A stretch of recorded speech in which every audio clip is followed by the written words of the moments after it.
Preguntas del B, me colgué. ¿Me escucha? Sí, doctora, buenas tardes. Buenas tardes, José, ¿cómo estás? Les voy a compartir la pantalla y me avisan si pueden verla. A ver, ¿pueden ver? ¿Sí? Sí, ¿Tienen buen retorno? ¿Me escuchan bien? Sí, doctora. Excelente. Vamos a empezar y pues mil disculpas por la demora. Me he quedado con el otro curso con preguntitas y me quedo colgadísimo. Muy bien. A ver. Hoy vamos a hablar sobre las enfermedades pericárdicas. ¿Sí? Ese es un tema amplio, pero bonito, bonito, se los he resumido lo más bonito que he podido.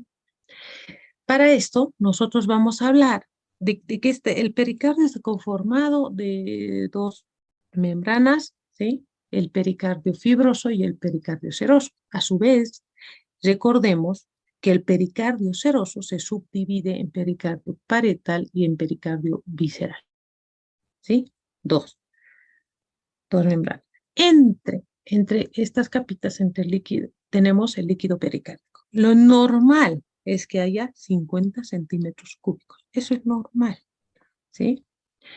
¿Qué funciones tiene esta capa? Pues no está ahí por si acaso. No, tiene funciones importantes.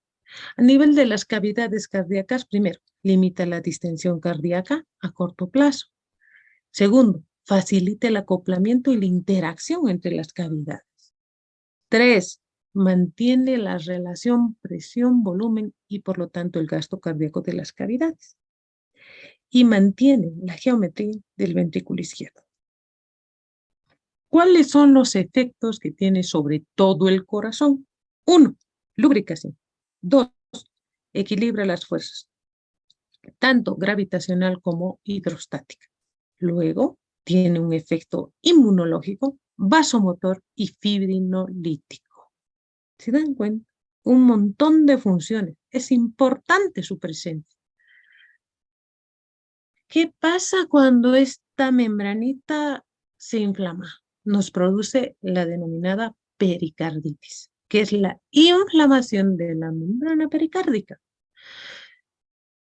Las causas son innumerables. Son varias causas, dice, es increíble las causas que producen la pericarditis. Vamos a hablarlas más adelante. Vamos a clasificar la pericarditis. La pericarditis se clasifica en 3 de acuerdo al tiempo de evolución. Las agudas, menos de 6 semanas. Esta a su vez puede ser fibrinosa o con derrame. Ese derrame puede ser seroso o sanguinolento. El 2, la pericarditis subaguda, de 6 semanas a 6 meses. Esta puede ser con derrame y constrictiva o solo constrictiva. Cuando hablamos de constrictiva, pues cuando se engrosa la membrana pericárdica y así como una muralla, pues no le deja distenderse a lo que es la parte cardiológica, limitándole su compliance, es decir, su llenado diastólico, y se vuelve constrictiva, le limita. Las pericarditis crónicas son aquellas que duran más de 6 meses, ¿sí? Puede ser esta constrictiva, con derrame o adhesiva, ¿sí?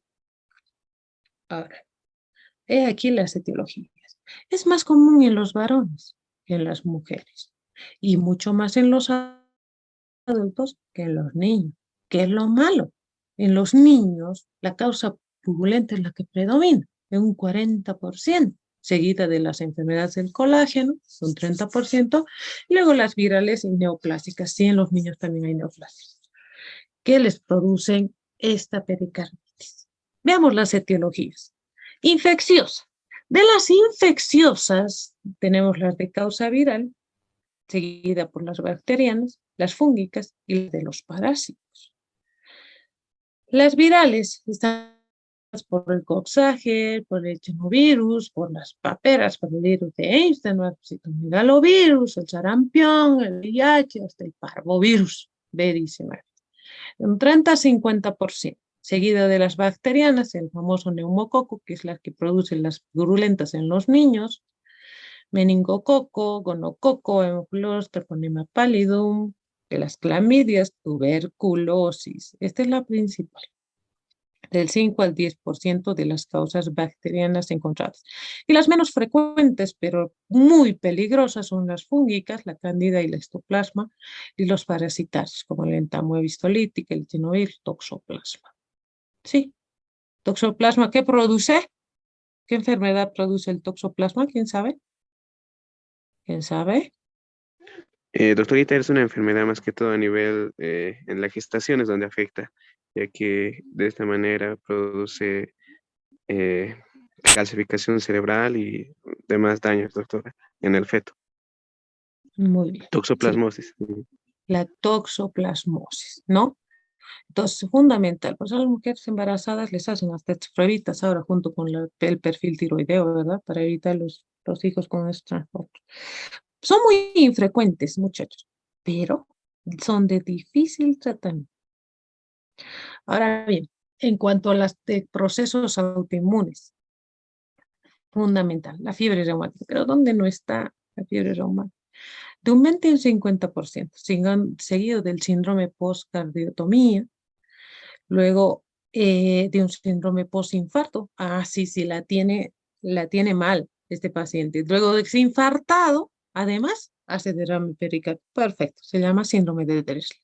Sí. Gracias a Dios tiene una muy baja incidencia. Y también tenemos las pericarditis autorreactivas, que es un 23%. Fíjense, predominan las virales y en las autoinmunes las de la fiebre reumática, ¿sí? Hay otras causas, sí, qué dolor de cabeza, pero son varias. Las pericarditis por enfermedades autoinmunes, el lupus, la esclerodermia sistémica, fíjense, es la principal, la esclerodermia sistémica. Hay hartos pacientes. Ahora que hay reumatólogo en Oruro, y ya no hay uno, sino hay varios, el diagnóstico de la esclerodermia es muy común. Las complicaciones las vemos nosotros, los cardiólogos, no solamente el derrame, la hipertensión pulmonar, y saben que la esclerodermia sistémica afecta de forma sistémica, así como lo dice el nombre, y va lesionando la vasculatura, la microvasculatura a nivel cardíaco, renal, pulmonar, ¿verdad? Luego los lúpicos, las artritis reumatoidea, van seguidos en el segundo lugar, ¿sí? Hay bastante. Ahora las pericarditis por enfermedades metabólicas, no podíamos zafar. Los renales, los más frecuentes. El mixedema, enfermedad de Addison, muy rara la pericarditis por colesterol elevado, ¿sí? Es infrecuente, pero a veces en el embarazo, ¿sí? Luego, las pericarditis y derrame secundario en afecciones de órganos vecinos. En este hemos hablado del infarto. Pues, el infarto le va a producir inflamación al pericardio, el síndrome de Dressler. Luego, la miocarditis, la que más comúnmente, y se acuerdan, ¿no? De la fiebre reumática, que hemos hablado, de los criterios. ¿De qué criterios era? ¿Quién sabe? Los criterios de Jones, doctora. Eso, muy bien, excelente. Y ahí han visto ustedes, ¿no ve? Que hay miocarditis, endocarditis, pericarditis, y eso sí, nos lleva a tener derrame pericárdico. Causas idiopáticas, observen, mayor del 50%.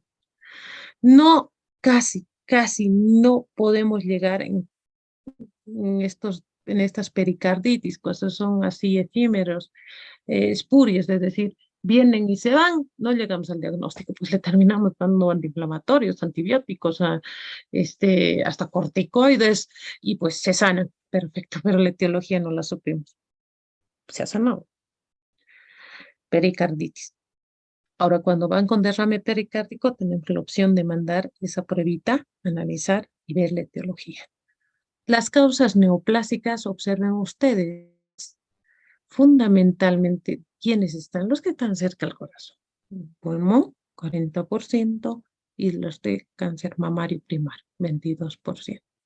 Enseguida de las leucemias, linfomas, 15%. Entonces, las etiologías es un ramillete de flores. De todo podemos encontrar.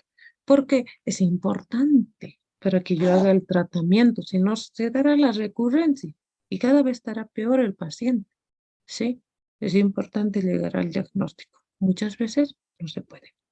Analicemos la fisiopatología. ¿Qué pasa? Se inflama el pericardio de forma aguda. ¿Qué produce? Un aumento de la permeabilidad capilar. Esto va a permitir la salida de las proteínas plasmáticas y va a formar fibrinógeno. Que este fibrinógeno, al entrar al espacio pericárdico, va a producir un exudado. Tanto el tipo y la magnitud de este exudado va a depender de la etiología. Lo mismo los síntomas dependerán del tiempo y la cantidad. Es decir, cuánto de derrame pericárdico tengo y en qué tiempo se juntó ese derrame pericárdico. Dependerá de eso mi signo, sintomatología. ¿Qué tendrán estos pacientes? Fundamental, dolor precordial. ¡Epa! Dolor precordial intenso, que le quema, que le oprime. Ay, qué miedo, puede estarse infartando. ¿Sí? Y si irradia la región subclavicular, ¿cuál es la diferencia? Duro varios días. Ustedes dicen, hace 5 días que estoy con este dolor y a ver, qué suerte, porque si fuera infarto, entonces no estaría caminando con su dolor. ¿Mm? ¿Cómo? Pero, señor, ¿y cómo es el dolor? Me oprime, me quedo ya, bien. ¿Y cómo calma? O sea, porque usted está 5 días con el dolor y pienso que se le dolía tanto y más antes, ¿verdad? Entonces él dice, pues, cuando inspiro, y ellos tienden a inspirar muy superficial, porque ¿qué pasa cuando hacemos nosotros una inspiración profunda? A ver, pónganse a pensar, ¿qué pasa? Inspiro profundamente. ¿Qué pasa? ¿Quién sabe? Voy a tener que preguntar. Aumentamos la presión intratorácica, doctorita. Ya, y con eso, ¿qué produce a nivel del Opresión, pericardio? opresión a nivel del corazón, doctorita. Sí, ¿qué se rosa? ¿Qué se rosa con el pericardio inflamado? Es como cuando tú tienes una herida, te golpeas la rodilla, ¿ya? Se golpean las rodillas, cae. Y pues está inflamada la rodilla, ¿verdad? Y para evitar que les siga doliendo la rodilla, pues ustedes limitan su movimiento, no quieren que les roce nada, que les toque nadie. Y cuando nosotros hacemos la inspiración profunda, se llenan los pulmones de forma preciosa de oxígeno, los alvéolos se llenan de oxígeno. Y eso, además de aumentar la presión intratorácica, hace que la pleura roce contra el pericardio. ¿Sí o no? Sí, se roza. Y ese roce que le produce en la inspiración le hace doler más al paciente. Entonces ellos hacen inspiraciones superficiales como para sobrevivir. Así. Entonces ustedes se van a, ya, otro sí, ya. Luego le dice, y cuando no puedo dormir, no me pongo de lado y siento que se cae mi corazón así como una bolsa. ¿Mm? Otro dato importante. Y usted puede dormir así recostado normal, en decúbito dorsal, bueno, tal vez no te entienden, pero ya. No, duermo casi sentado, doctora, porque incluso con el pecho hacia adelante, porque ya es insoportable en la posición maometana. Fundamental, chicos, no se olviden. Frote pericárdico. Fíjense la posición del paciente. El tórax inclinado hacia adelante, yo le pongo el fonendoscopio, la campana del fonendoscopio y por ahí comprimo un poquito más a nivel del borde esternal para esternal izquierdo, haciendo un poquito de presión. Ese frotecito es tanto a nivel sistólico y diastólico, no es que solamente en la sístole, solamente en la diástole, no, está ahí, en sístole y en diástole, puede ser audible en un 85%, es un signo patognomónico de la pericarditis. Estoy explicándoles bien. Pericarditis he dicho. ¿Qué pasa? ¿Podré escuchar yo frote pericárdico en el derrame, en pericarditis con derrame pericárdico moderado y severo? ¿Sí o no? ¿Quién sabe? A ver, voy a preguntar. ¿Alguien quiere salvar? ¿Quién es el punto?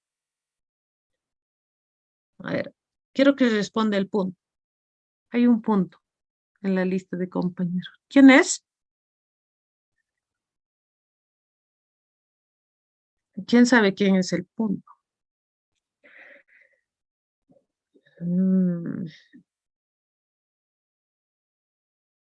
Nos vayamos listo porque estamos atrasados. A ver, ¿a quién voy a preguntar? A ver, vamos a echarle la suerte. Guerra Flores Aarón. Guerra. ¿Se salió? No, aquí está. ¿Dónde está Aarón Guerra Flores? ¿Estás ahí?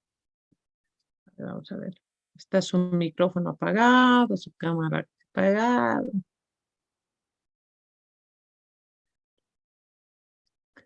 Registrado, muy bien, ya está registrado. Ahora, a ver. Julio César Robles. Ah, no, no, ¿dónde está? Presente, doctora. Eso, muy bien. A ver, Julio, dime, ¿cómo será? ¿Cómo será? Ah, la pregunta era, ¿podré yo escuchar, auscultar un frote pericárdico en paciente con pericarditis complicada, con derrame pericárdico moderado o severo? ¿Sí o no? ¿Y por qué?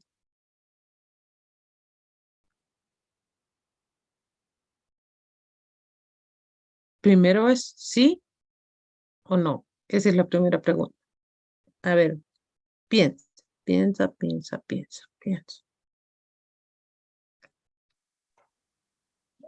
Yo creo que sí, doctora, porque al haber un derrame pericárdico, en muchos de los casos existe una inflamación e irritación de las membranas, por lo que estos, en algunos puntos de la inspiración y el aumento de la presión junto con la contracción del corazón pueden provocar este frote característico de esta patología. Bien. Ya. O sea, tú defiendes de que hay brote pericárdico en derrame pericárdico moderado y severo. Pericarditis con derrame, ¿verdad? Bien, por lo que me has explicado. ¿Quién quiere refutar esa respuesta? ¿Quién quiere? Julio Robles, ¿verdad? Ya. O yo pregunto. Bueno, ya que no quieren Doctorita, participar. ¿Quién eres? Medina, doctorita.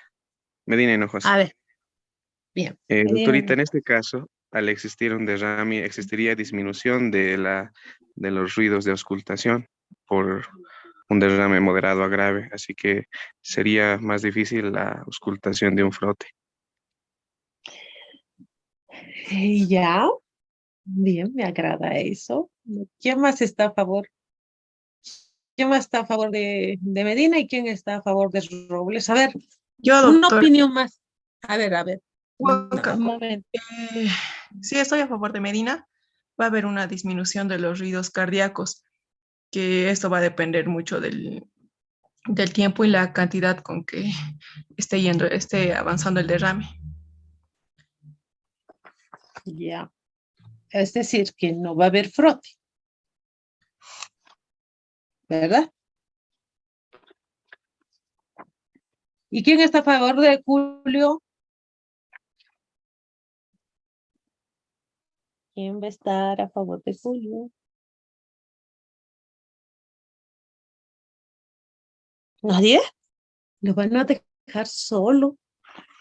¿Quién? Sin miedo. Tal vez tiene la razón Julio. Ustedes no le están apoyando. Robles, Medina. ¿Qué Medina eres? ¿Hinojosa? Sí, doctorita. Ya, participación. Doctora, Un segundito, esperen, estoy anotando los primeros Robles. un segundito, me voy a quedar. Robles Vázquez Julio, participación. ¿Quién es la que le ayuda? ¿Quién le apoyó a Medina? Yo, doctora. Guajira. Huanca Sí, Colque. ¿Me escucha, doctorita? sí, un ratito, Huanca Colque, un momentito, un momentito. Rodríguez, Huanca Colque, doctorita. ¿es Leila? Sí, sí, doctora Scarlett. Ya, excelente. Ya, ¿quién me está queriendo hablar? A ver, dígame. Que no, Yo, doctora, continúa. buenas tardes. Buenas. Yo estaría de acuerdo con mi compañero Robles porque como dice que hay un derrame moderado a severo por el aumento, tal vez, doctora, quizá podría haber más brote pericárdico por el aumento de líquido. Ya, tú eres Rodríguez Luque Dayana, ¿no? Sí, sí, doctorita. Bien, vamos a analizar. Me agrada que sea un discernimiento entre todos. Pónganse a pensar. Les voy a explicar. Las mujeres tienen la gran posibilidad, si tienen cabellito largo, agarren un mechoncito de su cabello, acérquenlo a su oído y frótenlo. Y escuchen. Escuchen. A ese sonido se parece el frote pericárdico. Sienta. Ahora, los varones, pues si tienen hermanitas, vayan y hoy día escuchen, entrenen el oído. Entrénenlo. ¿Por qué les digo? El frote pericárdico se produce entre el roce del miocardio con la membrana pericárdica inflamada. ¿Ya? ¿Qué es lo que pasa? Cuando existe una colección de derrame pericárdico, quiere decir que el pericardio se separa del miocardio por esa capa de derrame pericárdico, ¿verdad? Entonces, el miocardio no va a llegar a rozar al pericardio cuando haga la sístole, la sístole y diástole. Por lo tanto, el frote pericárdico será auscultable en pericarditis y en derrame pericárdico a mucho leve o mínimo, porque llega a rozarle el miocardio al pericardio. Y ese sonido que les estoy diciendo que entrenen en su oído es fundamental, es suavecito, pero es bien característico. Por lo tanto, en el derrame pericárdico moderado o severo, no vamos a escuchar frote pericárdico. ¿Sí? ¿Me han entendido el por qué? Sí, doctorita. Muy bien. Entonces, el frote pericárdico. ¿Qué teníamos primero? Dolor precordial, frote pericárdico y la posición que tomaba el paciente. No se vayan a olvidar. Luego, ¿qué tenemos? El derrame pericárdico. Uy, miren, qué belleza. Un hermoso corazón. Bueno, no es hermoso. Para estudiar es lindo. Cuando el líquido es mayor a 50 mililitros, pues empieza a considerarse ya un derrame pericárdico. Vamos, dado que ponemos aquí el fonendoscopio, tenemos una tremenda capa hídrica que nos va a permitir, lógicamente, auscultar los ruidos cardíacos con la misma intensidad y claridad, ¿sí? ¿De qué va a disminuir la intensidad de los ruidos? Sí, no es que va a desaparecer, los van a escuchar lejanamente, ¿sí? ¿De qué va a depender los síntomas? De la cantidad y de la velocidad en que se llena, ¿sí? Y dependerá de eso si se produce o no un taponamiento cardíaco. Fundamental la velocidad, porque si yo paulatinamente voy llenando el líquido acá, a ver si es lo mismo, en carnavales ustedes han puesto el globito, ¿no vea la pileta? Sí, en esas épocas que jugábamos con globos, poníamos el globito ¡fit! Y ¿no les pasaba a ustedes que cuando de golpe ustedes lo abrían la pileta y salía a gran presión, o se salía volando el globito, o reventaba el globito de golpe? Ah, pero ustedes muy astutamente, al haberse dado cuenta de eso, abrían la pileta, pero ya no tan de golpe, y dejaban que sin subir, lo cerraban antes de que reviente el globito. A eso me refiero. Si el pericardio no tiene el tiempo suficiente para provocar todos los fenómenos de acomodación, tanto cardiológico como pericárdicos, con menos cantidad de líquido puedo llegar a un derrame pericárdico, un aneurisma de aorta roto, un traumatismo, un accidente de moto con traumatismo torácico o aórtico, o cuando a un pobre paciente agarran y lo asaltan y le dan una puñalada, se va a llenar rápidamente de sangre, rápidamente va a llegar al taponamiento cardíaco con menos cantidad de volumen. ¿Ah? Pero en los tuberculosos, este debe ser un tuberculoso. Pero no, tú dirás, no, no me parece tuberculoso, porque sus pulmones están limpios, doctora. Cierto. Puede ser de causa autoinmune. Lentamente se ha ido llenando. Entonces tú dices, ha tenido el tiempo suficiente tanto de acomodarse y luchar el corazón contra todo esto y para distenderse de esta forma el pericardio. Y con mucho más líquido, recién llega a taponearse el paciente. ¿Entienden? La velocidad y la cantidad de líquido son fundamentales para que este paciente llegue al derrame pericárdico y al taponamiento cardíaco. Observen, este es un ecocardiograma. Esta capa que ven aquí, que le envuelve como chalina al pobre corazón, ¿sí? A medida que va aumentando, va a hacer de que este gradiente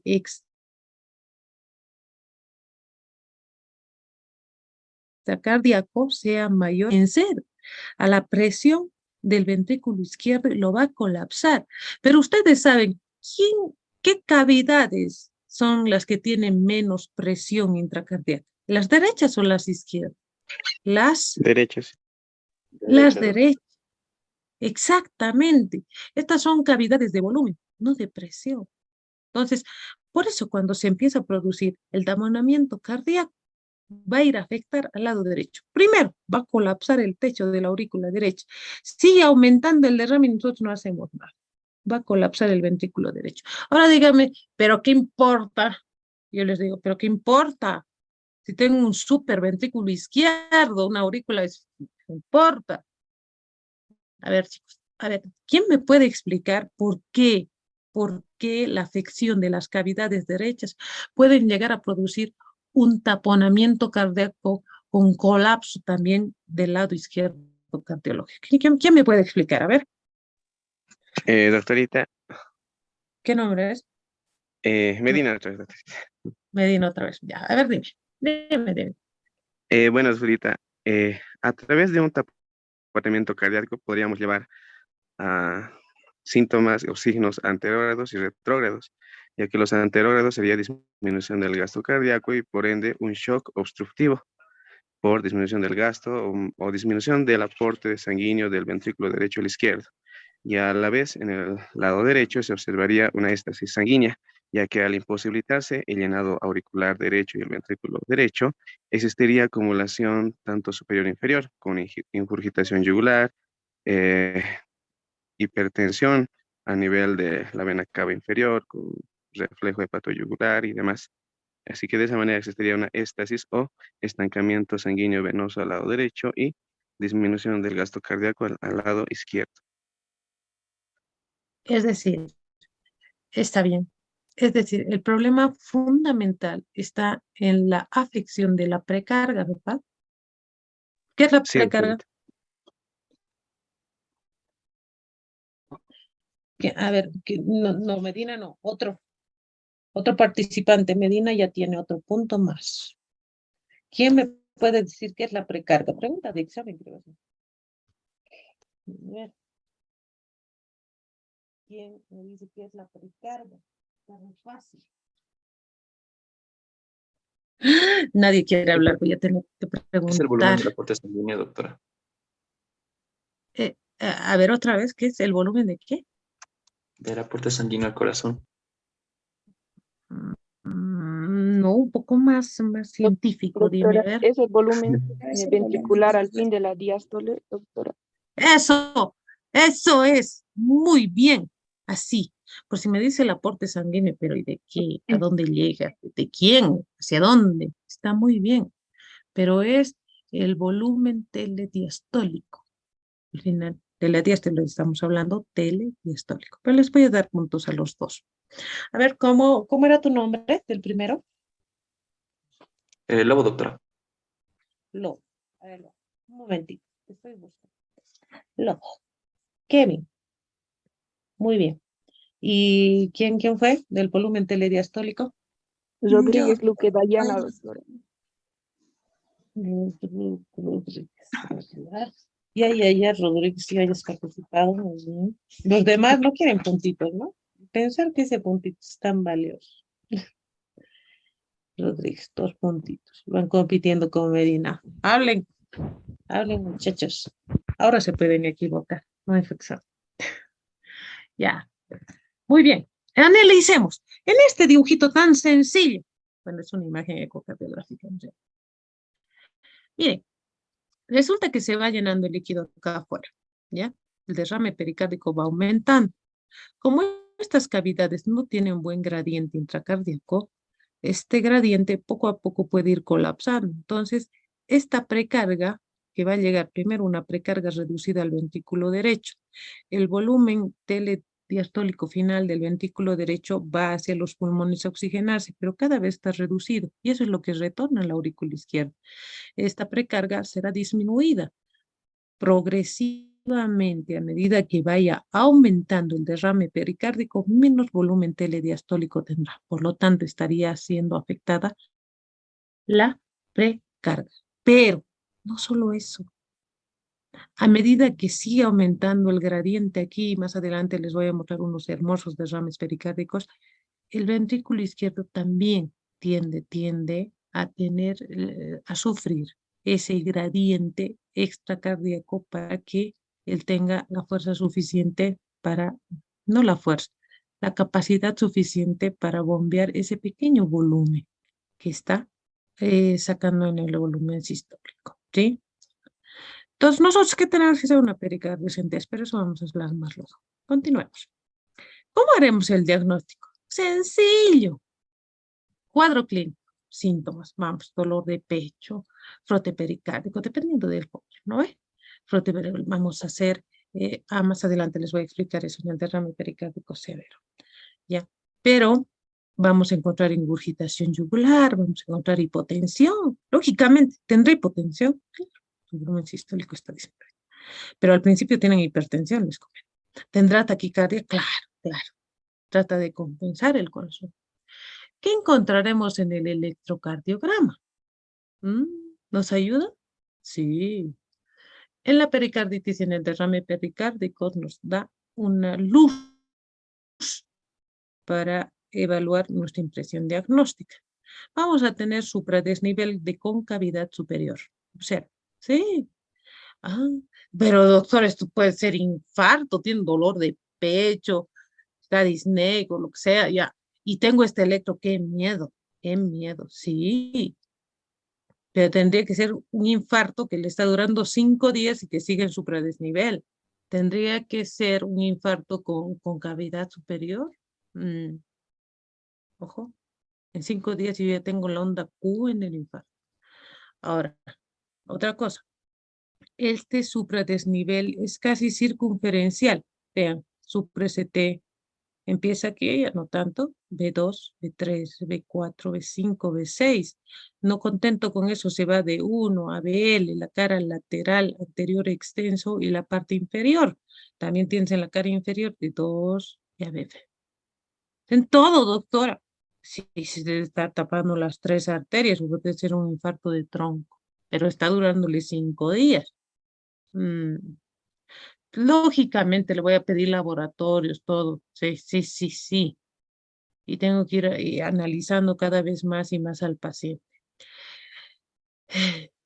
Estas alteraciones del ST en fase aguda las pueden tener, pero a medida que van pasando los días pueden ir resolviéndose, es decir, volviendo a la normalidad, sin ningún otro tratamiento más que los antiinflamatorios y antibióticos o lo que utilicemos. Pues que Spodek ha creado estadios de cambios electrocardiográficos en la pericarditis y en el derrame, en la pericarditis, porque esto no es del derrame pericarditis, es pericarditis. En el estadio 1 vamos a tener un supradesnivel del ST en casi todas las derivaciones que miran hacia la superficie pericárdica de los ventrículos, que son las precordiales, ¿sí? Y hay infradesnivel del ST en las derivaciones orientadas hacia la cavidad ventricular. En el anterior electro no había eso, pero sí había el supradesnivel. En el estadio 2, miren, el segmento ST regresa a la línea de base. La onda T comienza a disminuir, sin embargo, su amplitud se empieza a aplanar. Y en este caso, si yo lo encuentro en este estadio, puedo encontrar un electrocardiograma normal. Es decir, no tiene nada. Pero me duele, pero no hay nada en el electro. Ya, pero me duele, ya. Puedo pensar que estoy en un estadio 2. En el estadio 3 le digo, bueno, lo quiero ver de una semana, le voy a hacer este tratamiento, estos laboratorios, está tranquilo, pero ya. Y viene, le hago otro electro. Y tengo toda la onda T invertida en todas las derivaciones que me ha hecho el supra-ST con cavidad superior, me va a hacer la onda T negativa. Entonces digo, era una pericarditis. Lógicamente, las pericarditis que no son severas se las puede tratar ambulatoriamente. Pero si son severas, hay que internarlos. En el estadio 4, cuando ya está resolviéndose la pericarditis, pues el electrocardiograma tiene un patrón normal. ¿Sí? Observen. Miren. Ya, a ver. ¿Qué les parece? ¿Quién me puede hablar de este electrocardiograma? ¿Quién puede decirme, doctora, en las derivaciones tantos tiene esto? Y esto a mí me parece esto. ¿Quién? ¿Quién quiere? Vamos. ¿Quién quiere? ¿Quién quiere un punto? Un punto. O yo voy a preguntar, muy bien, voy a entrar a la lista. Veamos quiénes están presentes, pues ya ni modo. Se van a ganar un puntito. A ver, a la suerte. Carvajal Palacios, Mailo. Carvajal, ¿estás ahí? Ah,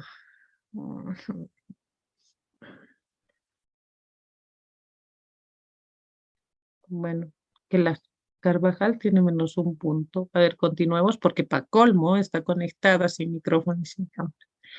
¿Está ahí? Estará tomando su tecito.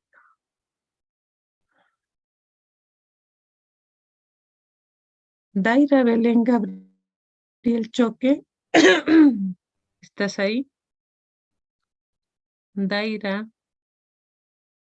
Otra que está tomando cafecito. A ver, un momento. Llegó el momento de los negativos. Carvajal, Mailo. Negativos. Negativo. ¿Y cómo es esta muchacha?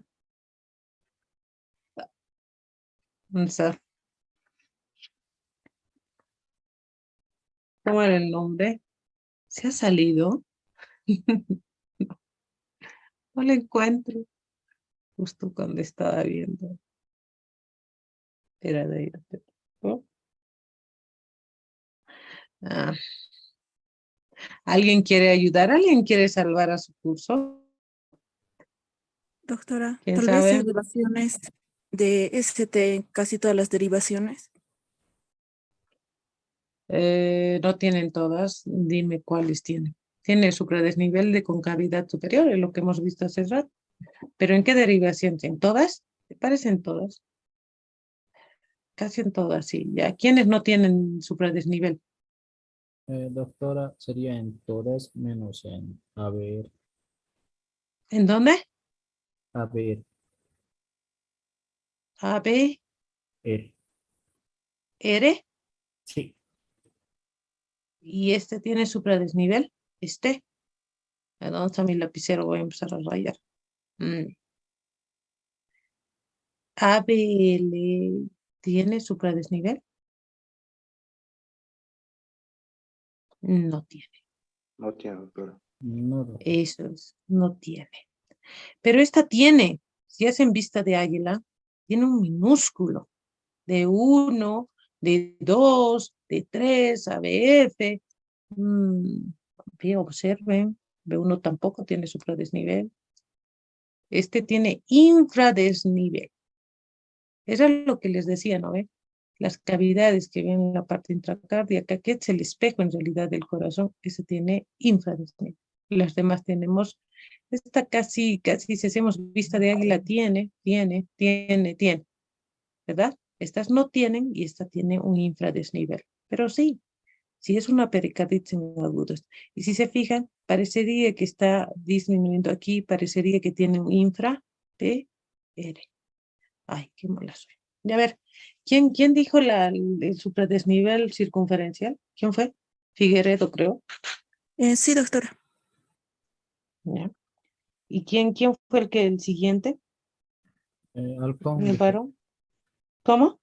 Halcón Canchari, doctor. Oh, halcón. Muy bien. Perfecto. Bien. Fíjense, el electro nos sirve. Sí, sí. Entonces, ¿en qué estadio estaría este electro? De Sputnik. Estadio 1, doctor. Exacto. Bien. ¿Cuál es tu nombre? Huanca Colque. Scarlett.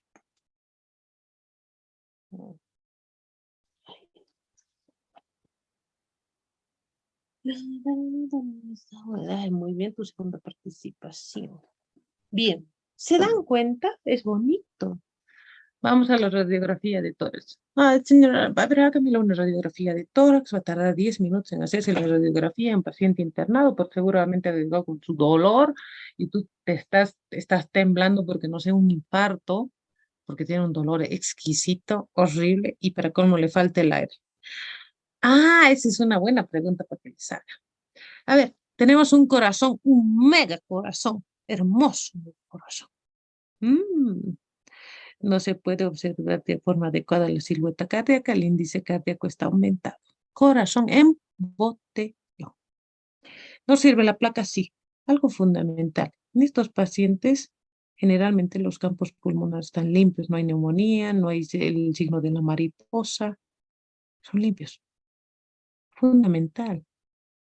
Pero entonces yo digo, no, háganle un ecocardio ya, necesito saber. Y pobrecito, entran a hacerle el ecocardiograma y está colapsando la aurícula derecha. Se derrame pericárdico severo con signos ecocardiográficos de taponamiento cardíaco. Este estudio más eficaz para diagnosticar y determinar la gravedad del derrame pericárdico, ¿sí? Además, nos permite evaluar otras alteraciones estructurales a nivel del miocardio y su funcionalidad. Miren qué hermoso. A ver, esto es esto, este hermoso es el corazón. Perdón, el pulso no está bueno. Este es el corazón, qué hermoso. Está bien, lo veo muy bien. Ah, quiero cambiar de color. No me deja cambiar. Ah, ¿qué es esto? Todo esto es el derrame pericárdico. Monstruoso, monstruoso. El volumen que está albergando este derrame pericárdico. Oh, no. A ver. Ahí. Todo esto es líquido pericárdico. Es el derrame pericárdico. ¿Mm? Acá lo mismo. Todo esto es derrame pericárdico. Todo. Lo mismo aquí, en el ápice, en la punta. ¿Por dónde entramos? Por la punta, por cierto. Por aquí entramos. Terrible. Pues yo les decía, a medida que va aumentando este gradiente, tanto en volumen, dependerá de la velocidad en el que se llena. Este lógicamente es crónico, si no ya lo hubiera colapsado. ¿Mm? Pero va a haber un momento en el que la acumulación masiva de líquido va a colapsar. Acá fíjense, ¿a quién está colapsando ya? Acá, si se fijan, no es... No, miren, este ya no se está llenando bien. Por lo tanto, la precarga que va a enviar por la arteria pulmonar, por aquí, perdón, que va a llegar acá, va a estar disminuida. Sí, sí. Entonces, es tan hermoso el ecocardiograma que podemos ver todo esto. Es el gold estándar diagnóstico. Oh, no. Pero vamos a tratar de borrar. Oh, no me deja borrar. ¿Con qué se borra? Esperen. Debo tener un borrador incorporado. Borrador.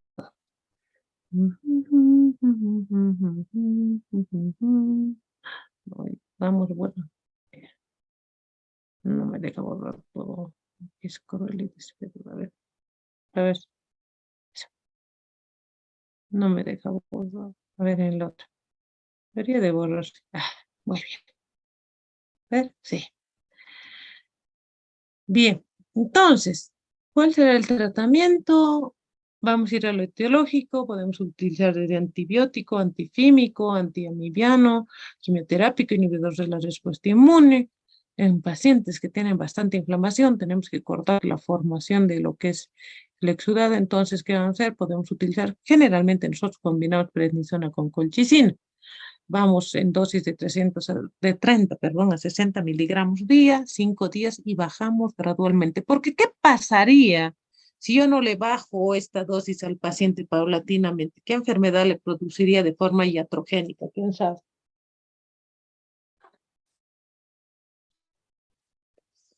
¿Quién sabe? ¿Podrías repetir la preguntita? Endocrino, ya pasa. Cuando yo utilizo dosis elevadas la prednisona, ¿qué patología yo le puedo provocar al paciente? Síndrome de Cushing. Eso, ¿por qué lo dudas? Ya, ¿cuál es tu nombre? Azoya Quesada Mariel. Otra vez, no te escucho. Azoya Quesada Mariel. Arroyo. Muy bien. Exactamente. Vamos a provocarle otra cosa. Así que vamos a ir reduciendo paulatinamente. Bueno, sigamos. Vamos. ¿Puede existir, doctora, pericarditis por infarto? Sí. Vamos al tratamiento. Además del infarto, los analgésicos que preferentemente podemos utilizar es la aspirina, porque cuando utilizamos los AINES o esteroides, podemos evitar la cicatrización y producir una ruptura cardíaca.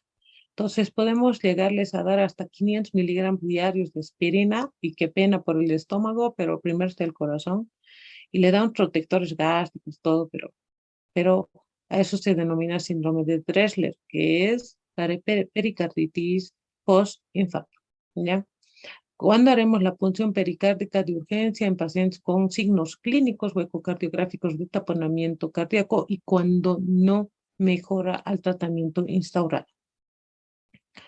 ¿Y qué es el taponamiento cardíaco? Lo que hemos hablado hace rato, la acumulación de líquido en el pericardio con una cantidad suficiente para producir obstrucción grave de la entrada de la sangre hacia los ventrículos, originando el taponamiento cardíaco, por compresión a nivel del miocardio. Sus etiologías del taponamiento cardíaco, pues la pericarditis, ¿sí?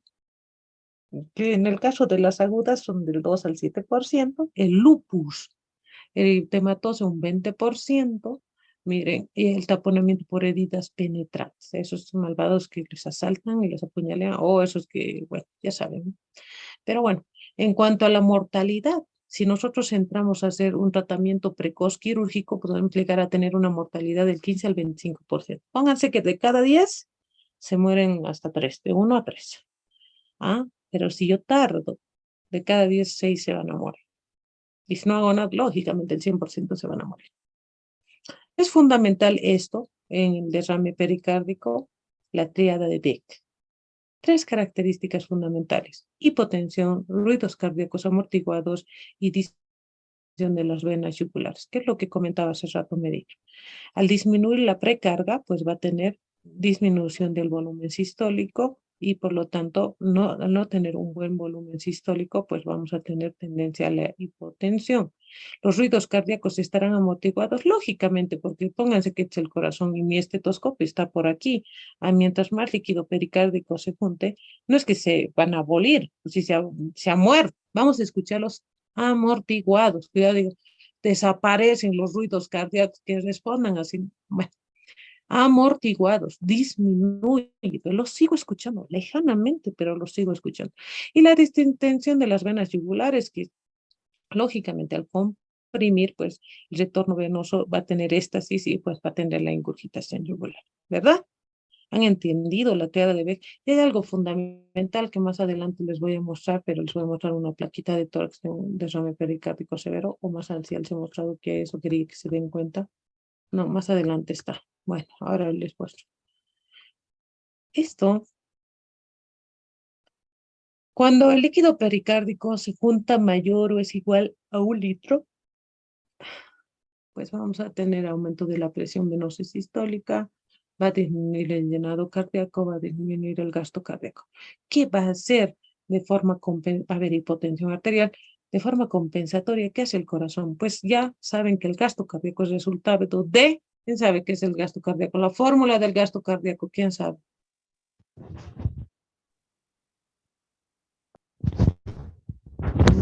Frecuencia cardíaca por volumen sistólico, doctorita. Exacto. Muy bien. ¿Quién es? ¿Maisa? ¿Cómo es tu apellido? Medina. Ah, Medina, ¿ves? Sabía que...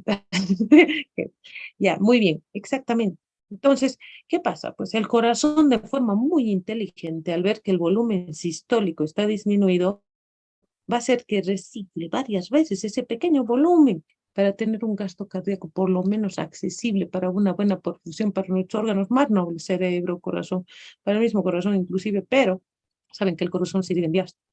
Sin embargo, el riñón, hígado y todos esos van a tener la perfusión necesaria, mientras puede el corazón abastecerlos. Entonces, ay, no me deja avanzar. Ay. ¿Cuáles son las etiologías abruptas? Pues traumatismo postquirúrgico, sí, sí, puede pasar. Hemopericardio, pericarditis, en tratamientos cuando están pacientes, los pacientes están anticoagulados, póngase un paciente con fibrilación auricular, sí. Y sobre eso, tiene una pericarditis, empieza a hacer su exudado a nivel pericárdico y se complica pues con hemopericardio, lamentablemente. Las neoplasias, las pericarditis idiopáticas son un dolor de cabeza, pero la mayoría de las veces no llegamos al diagnóstico etiológico. La ruptura cardíaca o en el aneurisma de aorta o en disección de aorta, que también puedes tener esa llenada brusca de sangre ahí entre la capa pericárdica. Y las pericarditis purulentas, que son los niñitos, ¿sí? Inmunodeprimidos, e incluso pacientes inmunodeprimidos podemos llegar a drenar pus en la pericardiocentesis. Terrible. Se mueren, pues. Se mueren. ¿Para qué? Esto es algo muy bonito. ¿Quién sabe? Ah, bueno, no está aquí todo, pero ¿quién me puede decir qué es el pulso paradójico de Kurzbach? ¿Quién sabe? ¿Quién me lo explica? En semiología han avanzado. Sí, seguro que han avanzado.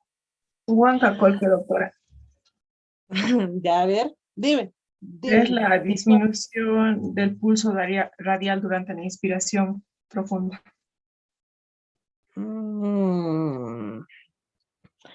¿Qué maniobra tienes que hacer para decir que tiene pulso paradojal positivo de forma científica? Sí, porque tu percepción puede ser distinta a la mía. Tienes que tener parámetros numéricos y decirme, doctor, está con pulso paradojal. Ah, sí, ¿por qué te digo? ¿Por qué yo le siento bien el pulso? ¿Qué es? Está bien, Huanca, pero dime qué maniobra le haces tú en la cabecera del paciente. Huanca Colque.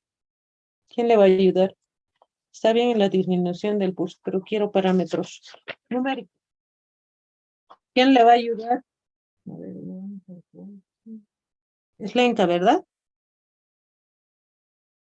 Scarlett, doctora. Oh, ya te cambié tu nombre. Sí, Scarlett Leila, ¿no? Sí, Sí. doctora.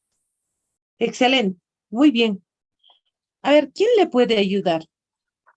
Está bien lo que ha dicho, pero lógicamente para anotar en la historia clínica no podemos hacer disminución del pulso radial. Viene el abogado y te lleva pues de tu cabeza y te dice, ¿cómo que está disminuido? ¿Qué es disminuido a qué? Dime números. Entonces, eso que ha dicho Leila, o Scarlett, pues es la caída de la presión sistólica mayor a 10 milímetros de mercurio durante la inspiración. ¿Qué vamos a hacer, muchachos? Vamos al paciente y le decimos, normal, le tomamos la presión arterial, el paciente está tranquilo, y ustedes le toman, por decir, un 120/80. Le dicen, señor, me va a colaborar, le voy a pedir que inspire profundamente, meta aire profundamente, por ahí no les entiendo, y sostenga, no lo suelte. No Sí, lo va, se la suelte. entiendo.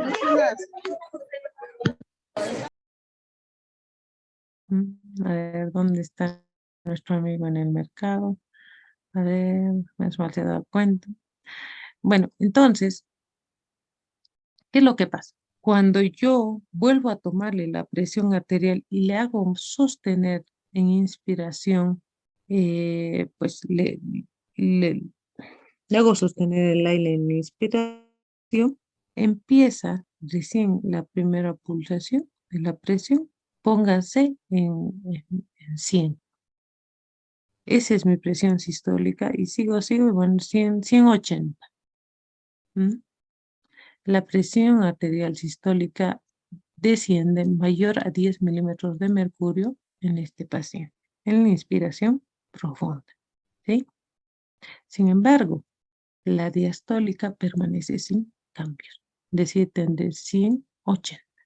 Le digo, suelte, te está avisando que el derrame pericárdico es importante. Es característico del derrame pericárdico moderado a severo.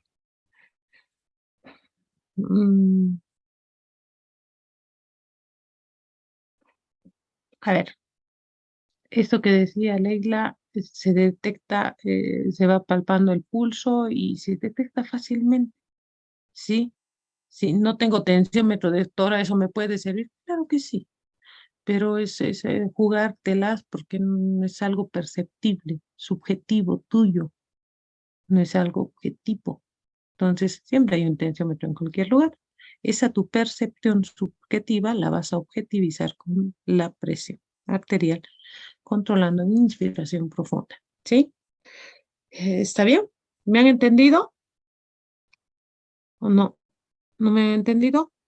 ¿O sí? ¿Se ha entendido? Muy bien.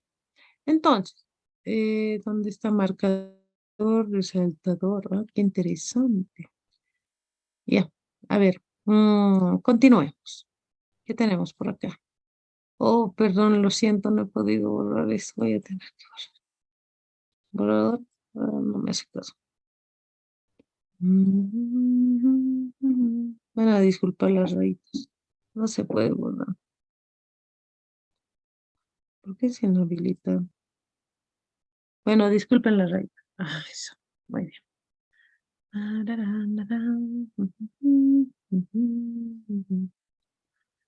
Bien. ¿Qué pasa en el cuadro clínico de estos pacientes? Tenemos el pulso paradérgico de Guzmán, tendremos colapso circulatorio, el paciente podrá llegar a omnibularse cuando el volumen sistólico siga disminuyendo, el gasto cardíaco siga disminuyendo, y pues va a alterar el sensorio. En un primer momento hay una descarga adrenérgica importante, una reacción adrenérgica que le va a llevar al paciente a tener taquicardia, diaforesis, piloerección, palidez, oliguria. Cuando ya tiene oliguria, mucho cuidado. Ya no está llegando la perfusión adecuada a nivel renal.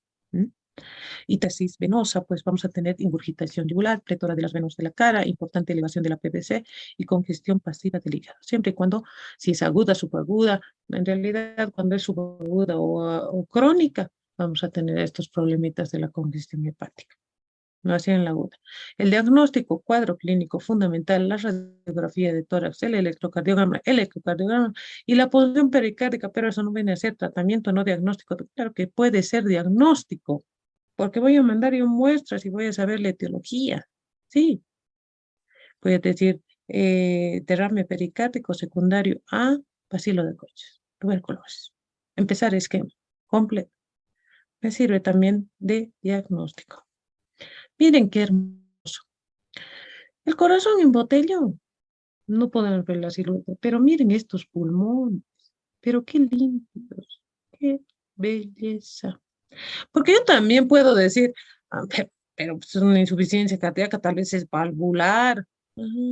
Pero eso te produce congestión pulmonar crónica, las líneas BDKL, ¿verdad? Congestión miliar, hasta derrames. O peor si está en edema agudo de pulmón, mamá mía. ¿Se dan cuenta? Pulmones limpios, esto era lo que se dan cuenta. Además de la triada de Beck, la cardiomegalia en el corazón, los cambios electrocardiográficos. Los cambios en el derrame pericárdico son distintos. Algo fundamental, aquí no les voy a hablar de supradesnivel, nada. ¿Qué tenemos? Fíjense la alternancia eléctrica. Aquí tienen ustedes un voltaje, pónganse de 8. Y aquí, en la misma derivación, tienen otro voltaje de 5. 8, 5, 8, 5. The swinging the heart. Es decir, el corazón va bamboleando ahí dentro del líquido pericárdico. Tan, tan. El eje cambia. Tin, tin, tin, tin. Entonces, el eje va cambiando y ustedes tienen la alternancia eléctrica, que es la variación en el voltaje cuando le hacen un electrocardio. ¿Qué más tienen aquí de patos? No, pues es normal. Solo tiene eso. Tienen que ser muy sacados de salud. Aparte que está rápido, ¿no? Si se fijan, 130 por minuto. Tiene una taquicardia sinusal, con alternancia eléctrica. Ojo, ya les está avisando que hay un derrame pericárdico. Doctora, pero aquí no hay alternancia. ¿Qué tiene?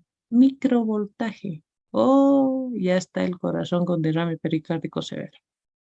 Por electrocardiograma. Miren, ¿a qué se llama microvoltaje? A la suma, cuando la suma es menor a 10 milivolts en las derivaciones frontales, que por ejemplo sumaremos acá, 1, 2, 3, 6, digamos 7, 7, ¿sí? O cuando yo tengo complejos menores a 5 milivolts en las precordiales, ¿sí? Microvoltaje. Electro en derrame pericárdico severo. ¿Qué tiene este electro? ¿Qué me puede decir?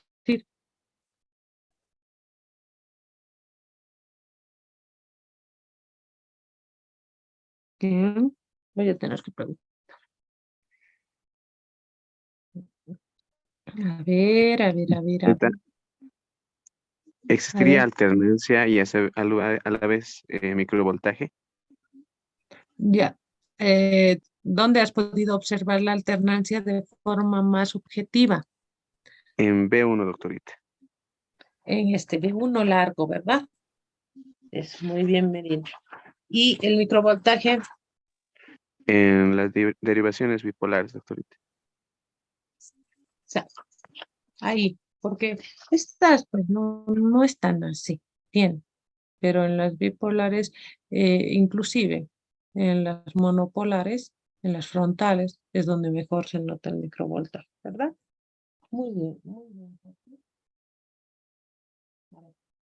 Continúa. Ya está notado. Continuamos. Ya. Entonces yo le pido un ecocardiograma. Y en el ecocardiograma, en el Doppler pulsado, bueno, nosotros a nivel de la válvula mitral podemos observar. Esa alternancia que nosotros observamos en el electrocardiograma, también podemos observar en el Doppler cardíaco a nivel de la válvula mitral, ¿sí? Donde vemos cómo disminuye claramente el voltaje de la onda I en la pulsación del Doppler en la válvula mitral, ¿sí? Además, no solo sirve para eso, ¿no? Entonces, ya sabemos que vemos la parte estructural, podemos cualificar el derrame pericárdico y todo eso. ¿Qué pasa? Yo tengo un derrame pericárdico severo que tengo que hacer la pericardiocentesis, voy a entrar con todas las medidas de seguridad y todo aquello, y cuando yo extraigo líquido pericárdico, pues tendré que ver las características macroscópicas de ese líquido pericárdico, si es purulento, si es achocolatado, si es hemorrágico, si es color citrino o quiloso. Y lógicamente le tendré que mandar muestras, varias muestras desde Ogawa, gérmenes comunes y atípicos, para hongos, pondrá tuberculosis, que tendré que hacer también una prueba de ADA en líquido pericárdico. Ahí al toque quiero saber ya para hacer el tratamiento, porque no sirve de nada que yo le drene y no sepa pues que estoy tratando. Por algo el pericardio está reaccionando y está formando ese líquido. ¿Mm? Cuando hacemos esta maniobra, tenemos que tener mucho cuidado de hacer la reposición volumétrica al ventrículo izquierdo, que le vamos a depresionar de golpe ese gradiente que le estaba ayudando inclusive al corazón a contraer. O sea, estaba luchando contra algo, pero cuando de golpe te quitan las cosas, pues te puedes tú provocarle al hacerle una mala técnica, el derrame, diga, el colapso cardíaco, el taponamiento cardíaco, porque haces un efecto de Venturi aspirativo.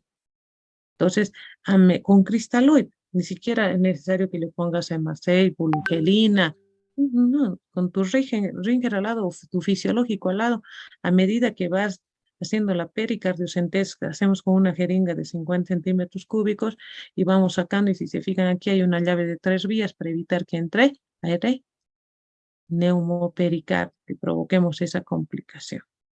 Lógicamente, el paciente debe estar bajo sedación, si es posible, si no con analgesia local, siempre y cuando el paciente colabore, y pues esté monitorizado, porque acuérdense, estamos entrando muy cerquita del corazón. Cualquier roce al miocardio puede provocar extrasístoles e inclusive nosotros provocarle un infarto iatrogénico. ¿Sí? Bueno.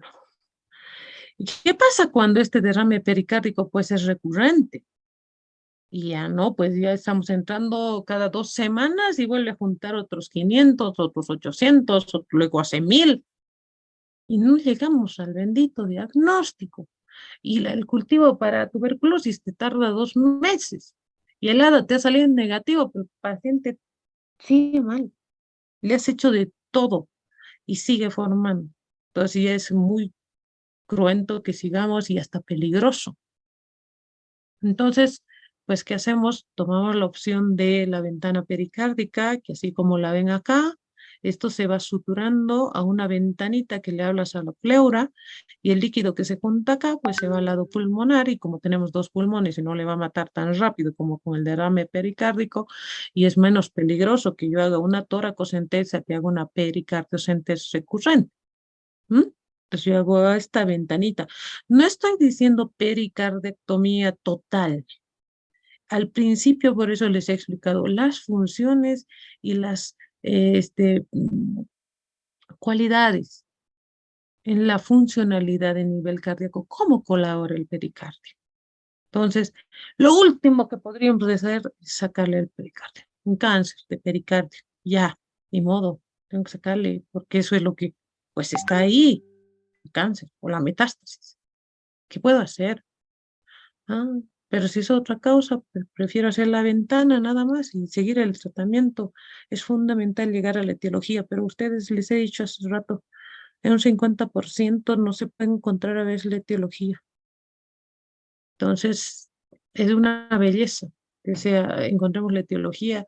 Lo que más vemos aquí en mi experiencia aquí en el hospital y hacemos las pericardio es por los pacientes con tuberculosis y en los pacientes oncológicos que de forma secundaria hacen y en los renales, seguido de los renales que hacen policerositis y nos hacen el derrame. Ahí está, les he dado el orden. Aquí, lo primero, tuberculosis. Segundo yo lo llevaría a los renales y tercero, los oncológicos, en orden. ¿Sí? Entonces, esa es una patología muy interesante, muy bonita. Ustedes en el libro van a poder ver mucho, a más detalle, muchas cosas. Se los he tratado de resumir en esto. Espero que les haya gustado. ¿Sí? Y espero que hayan aprendido. Bueno, con esto concluimos la clase. Si tienen alguna preguntita. Creo que no. Bien, jóvenes, el día de hoy le hemos pasado la clase virtual porque estaban en paro los administrativos, me dijeron, y he preferido no quedarme sin clase, así que Vamos a ver si el siguiente lunes no hay nada y que podamos pasar las clases presenciales, que creo va a ser más práctico y más entendible para ustedes las clases. Espero que me hayan entendido, que tengan un lindo resto de semana y nos vemos el siguiente lunes. Hasta luego, Doctorita, muchachos. una preguntita, ¿cuál va a ser el siguiente tema? Ahora te digo, dame 2 segundos, voy a ver son mis clases. Voy a ver mis clases. Oh, no. A ver. Ahí está. Un momentito. Ahí te digo. No quiere salir.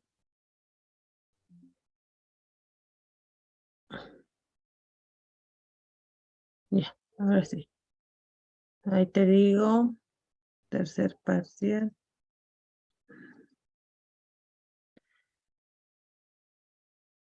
Endocarditis. Endocarditis infecciosa. Lindo tema. Está bien, doctora, gracias. Muy bien. Bien. Muy bien. Nos vemos el siguiente lunes. Que tengan un lindo resto de semana. Hasta luego, joven.